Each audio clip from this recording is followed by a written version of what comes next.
ரஹ்மானிர் ரஹீம். அடுத்தது ஸ்போக்கன் அரபிக்கில் நம்ம முக்கியமாக தெரிஞ்சிக்க வேண்டியது தர்கீப். தர்கீப் தெரியாமல் கண்டிப்பாக நம்ம அரபு இலக்கணம் படிக்க முடியாது.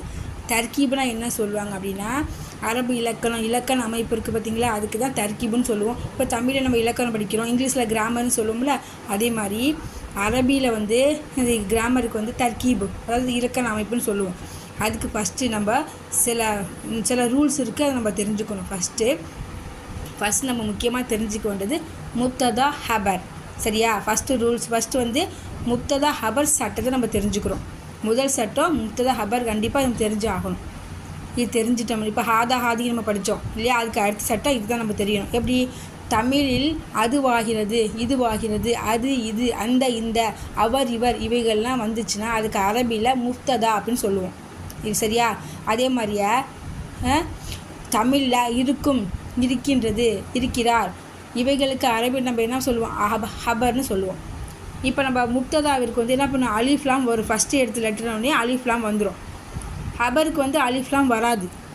முப்ததாவிற்கு பேஸ் வரும், ஆனால் ஹபருக்கு பேஸ் தான் வரும். சரியா? முப்ததா வந்து ஃபஸ்ட்டு ஆரம்ப லெட்டர்லேயே வந்துடும், ஹபர் வந்து லாஸ்ட்டில் தான் வரும். சில நேரத்தில் முப்ததா வந்து லாஸ்ட்டில் வரும், ஹபர் வந்து ஃபஸ்ட்டில் வரும்.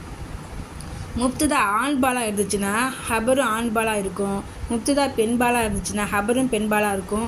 முப்ததா ஒருமையில் இருந்துச்சுன்னா ஹபரும் ஒருமையாக இருக்கும். முப்ததா இருமையில் இருந்துச்சுன்னா ஹபரும் இருமையாக இருக்கும். முப்ததா பன்மையில் இருந்துச்சுன்னா ஹபரும் பன்மையாக இருக்கும். இதான் ரூல்ஸ், வேறு ஒன்றும் இல்லை. சரியா?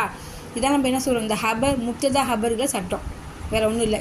இது நம்ம பார்த்து தெரிஞ்சுக்கிட்டோம். இது நம்ம நல்லா படித்து தெரிஞ்சுக்கணும். முதல் சட்டம் முப்ததா ஹபருக்குள்ளே சட்டம். இதை வச்சு நம்ம ஈஸியாக கண்டுபிடிச்சிடலாம். இதை நான் போக பாட சொல்ல உங்களுக்கு ஈஸியாக புரிஞ்சிடும்.